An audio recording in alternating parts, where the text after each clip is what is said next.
आई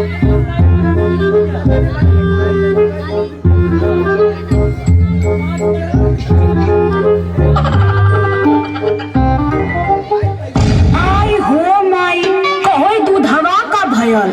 हाँ तो अब बहुत भयल। अब तो आज हम छोड़ा बना इनके करे हरे चटनिया हम लइका का पी हरे लइकन के दूध रख लेनी तो पी के में पानी मिला देनी का रे। देखा होश में बोला हमो के गाड़ी देवे आवेला।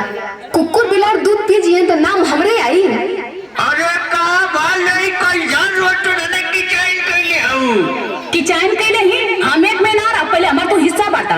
हाँ बात दा रोज के किचाइन से तो दूर हो जाई झगड़ा के घर तो खत्म हो जाई। अरे तो नाने बनही में बतबू के हम नोज कुछ पूछबू। सुना पहले सच्चाई सुना।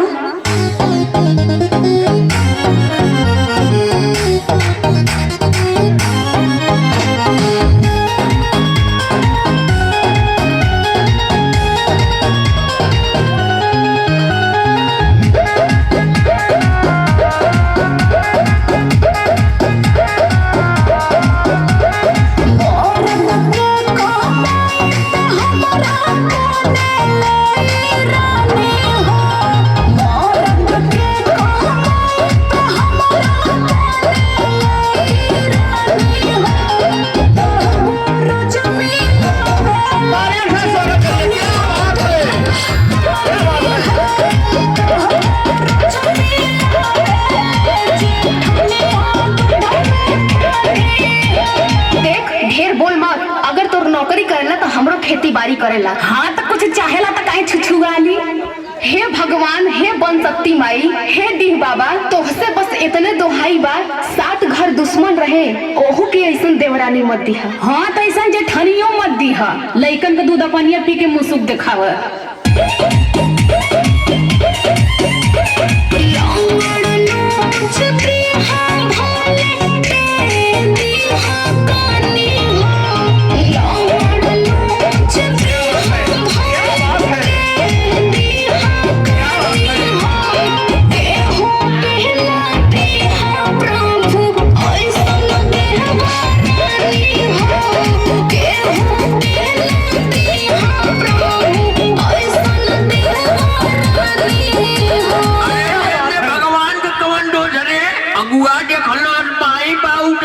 मौसी आई फुआ देखनी केहू के माथे पर लिखल रहल करे चोर हो कि चोटी ने एक बात हमार खूटे गजिया लिया जो नाने चाहे जितना छोटा प्रभु करा लेकिन अलगा हमारे घरे में ना कबो भाल न होई। हाँ तो हम पर लड़की निकाल लेके जाती मैं हर करिए हाथे को मर खा हमरे कुलिया ही बना तो इट के मुड़िया डाल दे चूल्हिया में। अरे तू ये आज से हमसे हमारे आदमी से हमरे लड़की लेकर से तू बोली हे मत। अरे कैसे रे करता रे हमनी के हर हिस्सा ना बका बात हिस्सा का ना है तोरे लड़का का फीस तोरे लड़की का फीस तोर दवाई तोरे आदमी का दवाई कुल हमारा आदमी देखला लेकिन तब वो तोरे घमंड तुम 7 मास माना पर रहला। अरे तो ठीक का भल जाए ने सुना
चोरी चोरी गेहूं चाउर भी बेचले।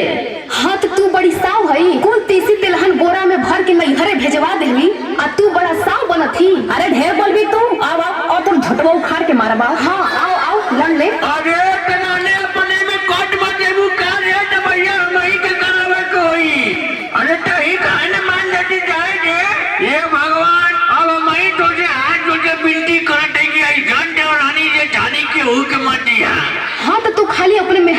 सुनत हुआ इहो सुना।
स्वागत करिए। बहुत ही सुंदर कमेडी, जितना भी तारीफ किया जाए